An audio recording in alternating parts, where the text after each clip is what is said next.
Welcome back to my YouTube channel. आज हम पढ़ेंगे अपना टॉपिक चैप्टर 3 का लूप्स। लूप्स के बारे में पढ़ेंगे कि लूप्स होते क्या हैं, लूप्स हम यूज़ क्यों करते हैं, लूप्स की टाइप्स क्या हैं। फर्स्ट हम लोग देखते हैं कि लूप क्या है। व्हाट इज़ लूप, कि लूप होता क्या है, हम यूज़ क्यों करते हैं अपने प्रोग्राम्स के अंदर।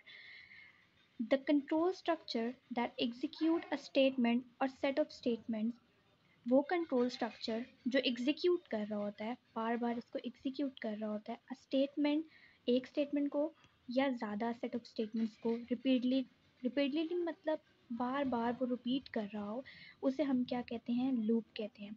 जो एक स्टेटमेंट को बार बार मतलब अगर एक स्टेटमेंट को मैं 100 टाइम्स उसको डिस्प्ले कराना चाहती हूँ, तो वो उसको 100 टाइम्स डिस्प्ले करे, तो उसको हम क्या कहते हैं, लूप कहते हैं। Loops are also known as iteration or repetition structure. Loops को हम iterations means होता है repetition और iterations means मतलब सेम ही होता है। उसके बाद हम देखते हैं कि हमारा पर्पस क्या होता है लूप को यूज़ करने का। Loops are basically use for two purposes. Loops के दो पर्पज़ होते हैं उसको इस्तेमाल करने के। First one is they are use to execute. First है कि हम उसको यूज़ करते हैं किस लिए, एग्जीक्यूट करने के लिए एक स्टेटमेंट को या नंबर ऑफ़ स्टेटमेंट्स को, किस लिए, for a specific number of times, मतलब जो हम जितने नंबर ऑफ़ टाइम्स दफ़ा उसको एग्जीक्यूट कराना चाहते हैं स्टेटमेंट को, वो उसमें हमें मदद करता है। For example the programmer can display a message on the screen for 10 time. एक प्रोग्रामर है वो चाहता है कि एक मैसेज है उसको वो 10 टाइम्स डिस्प्ले करे, 10 टाइम्स जो है वो उसका प्रोग्राम मतलब लूप जो है वो चले। तो उसके लिए हम मतलब पहला पर्पस जो है वो उसका ये हो गया। सेकंड पर्पस देखते हैं, सेकंड पर्पस क्या है। The loops are also use to get sequence of values. Loops को हम इस्तेमाल करते हैं किस लिए, सीक्वेंस के लिए, सीक्वेंस ऑफ वैल्यूज़ के लिए हम उसको इस्तेमाल करते हैं कि हमारी वैल्यूज़ की क्या हो, एक सीक्वेंस हो। For example a loop can be use to display a sequence of number from 1 to 10। तो ये सीक्वेंस में चलेगा, 1 2 3 4 सबको डिस्प्ले करेगा एक सीक्वेंस के अंदर। सेकेंड पर्पज़ इसका ये था।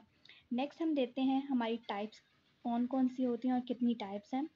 वैसे हमारे पास लूप्स की और भी टाइप्स हैं, लेकिन जो मेन C++ के अंदर जो मेन सबसे ज़्यादा यूज़ होती हैं वो ये तीन हैं। वाइल लूप, फर्स्ट वन क्या है हमारा while loop, second do while loop and third one is for loop. ये हमारी क्या हैं, तीनों टाइप्स हैं जो लूप्स के लिए ज़्यादातर इस्तेमाल होती हैं प्रोग्राम्स के अंदर। उसके बाद हम देखते हैं एग्जाम्पल एक मैंने लिखी है ईजीनेस के लिए। When we are displaying number from 1 to 10, जब हम डिस्प्ले कर रहे होते हैं नंबर, अगर कस्टमर या प्रोग्रामर चाह रहा है कि वो डिस्प्ले करना चाहता है 1 से 100 तक नंबर्स सारे डिस्प्ले हों, तो you may want set the values of variable to 1। हमें जो भी मतलब वैल्यू होगी, जो भी हमारे पास वेरिएबल होगा, उसको हम वैल्यू क्या सेट कर देंगे, 1, ताकि वो 1 से स्टार्ट हो और 100 तक जाए। एंड डिस्प्ले इट 100 टाइम्स, और उसको वो क्या कर देगा, डिस्प्ले करा देगा 100 टाइम। वो 100 टाइम कैसे डिस्प्ले कराएगा, इंक्रीज़ करेंगे हम उसकी वैल्यू को बाय 1, मतलब हम यहाँ पे इंक्रीमेंट डिक्रीमेंट ऑपरेटर लगाएंगे। डिक्रीमेंट तो अगर हमने बैकवर्ड जाना हो, मतलब डिक्रीमेंट मीन्स डिक्रीज़ तो हमने नहीं करना, हमने इंक्रीज़ करनी है वैल्यू, तो इसलिए हम इंक्रीमेंट यूज़ करेंगे। तो इंक्रीमेंट करने से ये होगा कि हमारी जो लूप है वो चलता रहेगा 100 टाइम्स दफ़ा, और वो 100 टाइम दफ़ा डिस्प्ले भी करता रहेगा। सबसे पहली जो टाइप हमारे पास है वो है हमारी वाइल लूप। वाइल लूप हम कैसे यूज़ करते हैं, while loop is a simplest loop of C++। While loop क्या है, सबसे जो है वो इजी और सिंपलेस्ट लूप है C++ की, मतलब लूप्स में सबसे जो इजी और सिंपलेस्ट लूप है वो वाइल लूप है। It execute one or more statement while the given condition remains true. इसका ये है कि ये एग्जीक्यूट करता है एक या एक से ज़्यादा स्टेटमेंट्स को तब जब कंडीशन जो होगी वो ट्रू होगी। ये बहुत ज़्यादा यूज़फुल होता है। ये क्यों यूज़फुल होता है, क्योंकि इसके अंदर जो नंबर ऑफ़ इटरेशंस होती हैं, इटरेशंस मीन रिपीटिशन, जो नंबर रिपीट हो रहा होता है is not known in advance, वो हमें पहले से नहीं पता होता। ठीक है, क्योंकि इसमें हम सिर्फ कंडीशन डाल देते हैं, वो आगे रिजल्ट हमें खुद देता है, इसलिए हमें इसके नंबर ऑफ़ इटरेशंस का नहीं पता होता।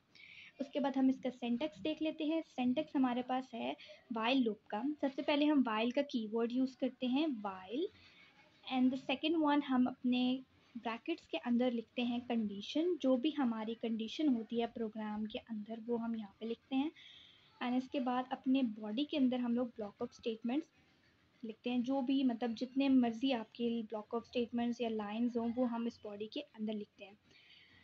इन सब का मतलब वर्किंग देख लेते हैं ये कैसे काम करती है। सिंटैक्स की जो वर्किंग है वो नीचे मैंने वर्किंग भी बताई है। वाइल का क्या काम होता है, ये इंडिकेट करता है स्टार्ट ऑफ वाइल लूप, मतलब ये इंडिकेट कर रहा होता है किस चीज़ को कि वाइल लूप हमारा स्टार्ट हो रहा है। यहाँ से कीवर्ड से ही पता चल जाता है कि हमारा वाइल लूप स्टार्ट हो रहा है। सेकंड, हम लोग कंडीशन क्यों यूज़ करते हैं, कैसे यूज़ करते हैं, क्या इसका काम होता है। The condition is given as a relational expression, ये रिलेशन कायम कर रही होती है। कंडीशन देख के ही हमें पता चलता है कि हमारे प्रोग्राम के अंदर हो क्या रहा है। It controls the iteration of loop, ये कितनी टाइम लूप्स चलेगा उसको कंट्रोल कर रहा होता है कि हमारा जो लूप है, जो हमारा प्रोग्राम के अंदर लूप यूज़ हो रहा है वो कितनी दफ़ा, इसका मतलब कितनी दफ़ा चलेगा, ये इसको कंट्रोल कर रहा होता है। The statement is executed only if condition is true, statement कब एग्जीक्यूट होती है, जब हमारी जो गिवन कंडीशन होगी वो ट्रू हो। After that block of statements है हमारे पास कुछ।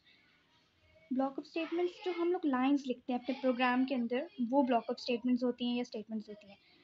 It represent the body of the loop, ये रिप्रेजेंट कर रहा होता है बॉडी ऑफ लूप। तो ब्लॉक ऑफ स्टेटमेंट के अंदर if the body of the loop contains more than one statement, अगर जो लूप की बॉडी है, ठीक है, लूप की बॉडी के अंदर अगर एक से ज़्यादा स्टेटमेंट्स होगी या लाइन ऑफ स्टेटमेंट्स या कोड ऑफ स्टेटमेंट्स, जो भी आप लोग समझें, एक से ज़्यादा होंगी तब हम कर्ली ब्रैकेट्स के अंदर लिखते हैं। अगर एक हो, अगर कर्ली ब्रैकेट मिस हो गया तो इससे कोई इशू नहीं होता, लेकिन अगर आपकी ज़्यादा लाइन ऑफ स्टेटमेंट्स हैं तो उनको कर्ली ब्रैकेट्स के अंदर लिखना पड़ता है। It is executed when the given condition is true, ये तब एग्जीक्यूट करता है जब गिवन कंडीशन ट्रू हो। अगर हमारी कंडीशंस जो है वो स्टार्टिंग में ही इधर फॉल्स हो गई तो वो लूप के अंदर आएगा ही नहीं, लूप से बाहर चला जाएगा डायरेक्ट, ठीक है।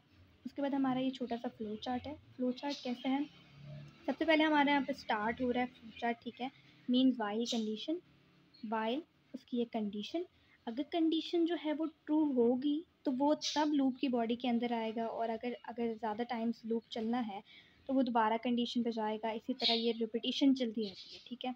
इसके बाद अगर अगर हमारी जो कंडीशन है वो फॉल्स हो तो ये क्या करेगा, लूप से बाहर आ जाएगा, ठीक है। ये हमारा था वाइल लूप का lecture. Hope you liked the video. Do not forget to subscribe my channel. Do hit the bell icon for upcoming videos. Thanks for watching. See you in the next video. Allah Hafiz.